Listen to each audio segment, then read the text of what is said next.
네, 내일이면 수도권 거리두기 4단계가 8주차에 접어드는데 확산세는 여전합니다.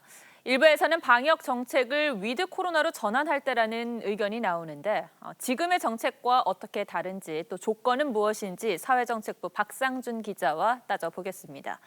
자, 박 기자, 위드 코로나 말 그대로 이제 코로나와 공존하는 일상을 이야기하는 건데 확산세가 꺾인 것도 아닌데 왜 언급이 되는 겁니까? 네, 우선 위드 코로나가 나오게 된 배경부터 좀 설명을 드리겠습니다. 네. 4차 대유행 때 전파력이 높은 델타 변이가 등장했는데 코로나 종식이 사실상 불가능하다는 인식이 많이 퍼졌습니다.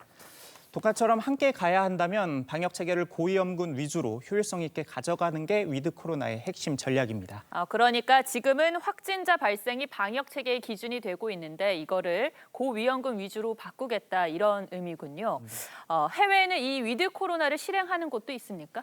네, 대표적으로는 영국과 싱가포르가 지금 앞장서서 위드 코로나를 실행을 하고 있고요. 예, 사실 두 나라의 내용은 완전히 상반됩니다. 그렇군요. 네, 영국이 지난달 19일 자유의 날을 선언하고 방역 조치를 대부분 해제한 것과 달리 싱가포르는 완만한 이완을 추구하고 있습니다.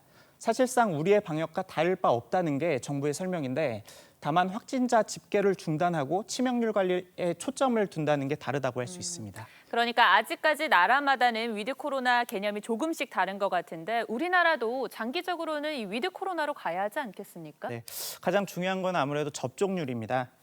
영국과 싱가포르는 2차 접종까지 완료율이 60% 전후인 상황에서 전환을 시도했습니다. 예. 현재 우리나라는 1차 접종률이 55%, 접종 완료율은 30%에 채 못 미칩니다. 방역당국은 1차 접종률 70%를 달성해야 검토해 볼 수 있다는 입장입니다. 정은경 질병청장의 설명 들어보시죠. 고령층은 저희 생각으로는 90% 이상, 그리고 일반 성인에서도 80% 이상의 예방접종률이 완료가 되는 게 필요하고, 네, 다만 접종률이 올라가도 방역 완화는 신중해야 한다는 입장입니다. 영국은 접종 완료율 50%의 위드 코로나를 시작했고 방역도 완화해서 확진자가 하루 4만 명까지 치솟은 상황입니다.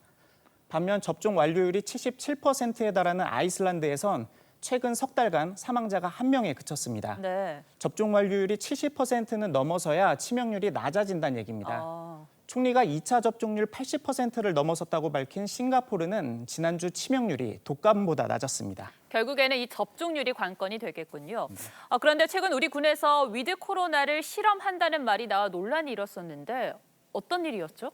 네, 군은 이달 말이면 접종 완료율이 93%에 지금 달한다고 설명을 하고 있는데요. 예. 그렇다고 또 고위험군이 거의 없습니다, 군에서는. 그래서 때문에 방역 조치를 일부 완화하겠다는 건데 영내 마스크 착용 의무를 해제한다는 내용이 포함돼 장병들을 실험 대상으로 삼는 것 아니냐는 논란도 일기도 했습니다. 방역당국은 현실에 맞는 완화책을 논의하겠다고 한 발 물러섰습니다. 그런 일이 있었군요. 하지만 이 위드 코로나 시대가 된다고 하더라도 우리의 일상이 예전으로 돌아가기는 좀 힘들지 않겠습니까? 네, 인류의 일상이 감염병 유행을 겪으면서 변화했다고 볼 수 있는데요. 1890년대 결핵 유행 이후 환기의 중요성이 강조됐고 100년 전 스페인 동갑 때는 기침과 마스크 예절이 생겼습니다. 포스트 코로나 시대엔 마스크 착용과 손 세정제 사용이 당연한 것으로 자리 잡을 것으로 보입니다. 재택근무나 비대면 서비스, 국제적으로는 야생동물 시장 등 규제도 엄격해질 전망입니다. 바이러스 하나가 우리의 많은 것을 바꿔놓은 것 같습니다. 박 기자, 잘 들었습니다.